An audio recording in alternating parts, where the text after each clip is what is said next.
Sementara itu, Deputi Bapilu DPP Partai Demokrat Kamhar Lakumani menilai pernyataan berebut kursi menteri yang dilontarkan Ketua Umum PDIP Megawati justru berbeda dengan apa yang terjadi di lingkaran Koalisi Indonesia Maju.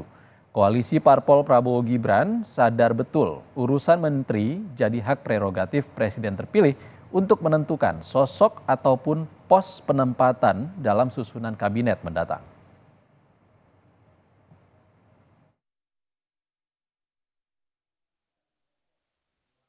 Apa yang beliau sampaikan dan kenyataan yang kami saksikan berbeda. Tak ada satupun partai politik yang tergabung di Koalisi Indonesia Maju yang terindikasi saat ini berebut untuk berapa porsinya di kabinet, karena semua taat asas menyadari sepenuhnya bahwa siapa saja berapa komposisi atau porsi dari tiap-tiap partai politik pada komposisi kabinet mendatang, termasuk siapa-siapa saja menempati pos apa saja. Kami menyadari sepenuhnya ini adalah hak prerogatif Presiden terpilih Pak Prabowo Subianto. Semuanya taat asas dan mengedepankan itu dalam relasi antar partai politik yang tergabung di Koalisi Indonesia Maju. Jadi benar, the right man in the right place. Orang yang tepat di posisi yang tepat, begitu kata Ketua Umum PDI Perjuangan dalam pidato politiknya di Rakernas menyoal tarik-menarik kursi menteri yang disebut Mega sudah sampai ke telinganya. Bahkan Mega menyebut kini kursi menteri jadi rebutan banyak pihak. Padahal di masa kepemimpinannya dulu, ia justru lebih memilih merampingkan kabinetnya dengan jumlah menteri 33 yang disebutnya kabinet profesional.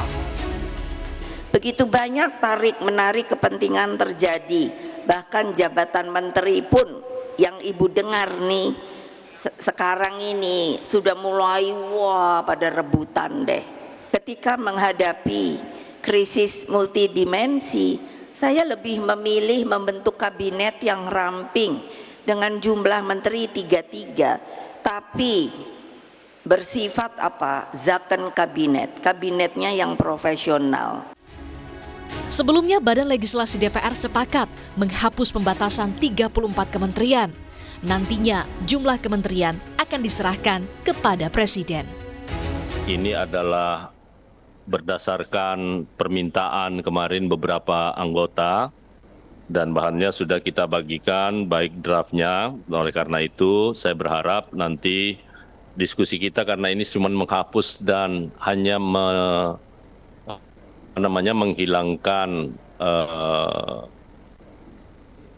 angka 34 dari sisi kementerian, dan juga kemarin didukung oleh pendapat kawan-kawan bahwa kita dalam sistem presidensil, kita serahkan sepenuhnya kepada presiden yang untuk menentukan jumlah kementerian yang dibutuhkan.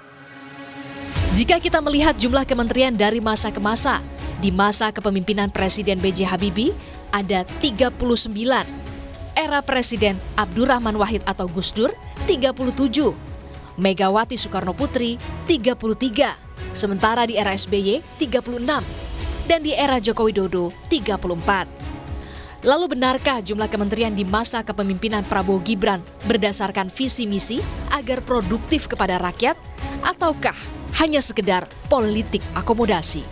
Tim Liputan, Kompas TV.